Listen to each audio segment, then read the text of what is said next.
नमस्कार साथियों, मैं आज आपके लिए रमा शब्द रूप स्त्रीलिंग में लेके आया हूँ। आकारात्मक शब्द रूप हम पढ़ेंगे संस्कृत में। पहले की कक्षा में हमने राम शब्द रूप को और पुल्लिंग में प्रश्न निर्माण के बारे में हमने चर्चा की और पढ़ा समझा। आज मैं आपके लिए स्त्रीलिंग में रमा शब्द रूप लेके आया हूँ। स्त्रीलिंग में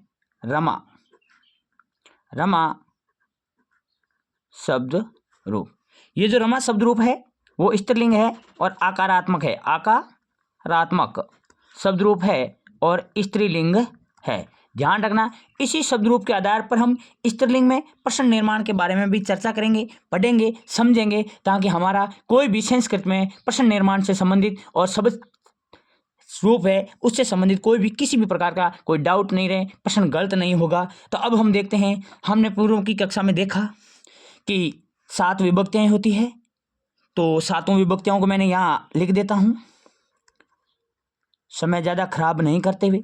3 वचन होते हैं संस्कृत विषय में, एक वचन, द्विवचन और बहुवचन। ज़्यादा परिवर्तन नहीं है। प्रथमा विभक्ति, द्वितीया, तृतीया, चतुर्थी, पंचमी, षष्ठवी और सप्तमी और अंत में संबोधन।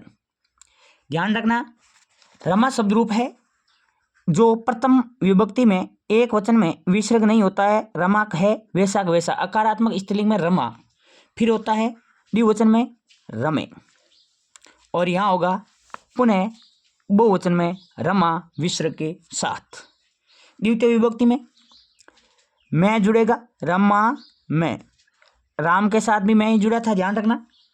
द्वितीय विभक्ति में द्विवचन और एक वचन सेम रहता है, रमे, और यहाँ होगा द्वितीय विभक्ति का एक वचन बहुवचन।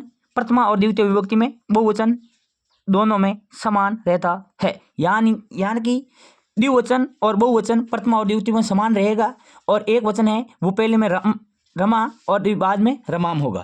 तृतीय में रम्या, र में या यानी कि या लगेगा, और तृतीय विभक्ति का द्विवचन रमाभ्याम, यानी कि यहाँ किसी भी प्रकार का किसी भी शब्द रूप में परिवर्तन नहीं होगा। रमाभ्याम तृतीय, चतुर्थ और पंचमी में रमाभ्याम ही रहेगा। जिस प्रकार राम के अंदर रमाभ्याम रहता, रमा के अंदर रमाभ्याम रहेगा, और हरि का पड़ेगा हरिभ्याम हो जाएगा। यानी कि जिस प्रकार तृतीय, चतुर्थ, पंचमी विभक्ति का द्विवचन है वो एक जैसा ही रहेगा। और यहाँ होगा बहुवचन में रमा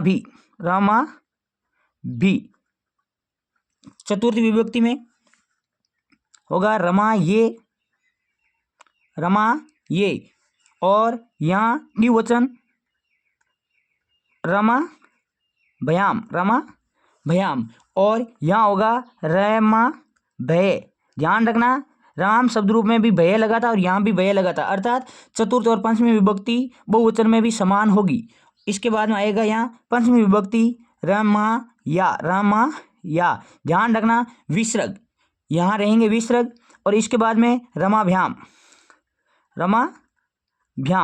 और पंचमी विभक्ति का बहुवचन भी चतुर्थ विभक्ति का सेम टू सेम रमैया। षष्ठमी विभक्ति का होगा, पंचमी और षष्ठमी विभक्ति का एक वचन समान होता है, रमैया, और द्विवचन रमैयो, यानी जिस प्रकार राम शब्द रूप में यो लग रहा था इसी में भी यो लग गया। और बहुवचन षष्ठमी विभक्ति का रामाणाम, जिस प्रकार राम शब्द रूप में लगा था इसी प्रकार रामाणाम। सप्तमी विभक्ति में ध्यान रखना आएगा रमायाम में, और सप्तमी विभक्ति का द्विवचन षष्ठमी विभक्ति का सेम टू सेम रमैयो, और यहाँ आएगा रे मा सु। ध्यान रखना, यहाँ से है वो से सड़क वाला है, बाकी में वो दूसरा था। यहाँ होगा संबोधन में हे रमे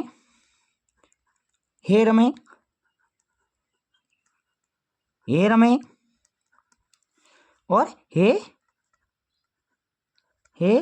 रमा। ये था स्त्रीलिंग रमा शब्द रूप जो हम इस प्रकार से देखा जाएगा। यदि पूछा जाए पर रमा शब्द रूप प्रथमा विभक्ति द्विवचन होगा तो आपका जवाब होना चाहिए रमा। यदि पूछा जाए रमा शब्द रूप चतुर्थ विभक्ति एक वचन तो आपका जवाब होना चाहिए रमयो। Thank you. आगे की कक्षा में हम इस रमा रूप के आधार पर ही स्त्रीलिंग में प्रश्न निर्माण की चर्चा करेंगे।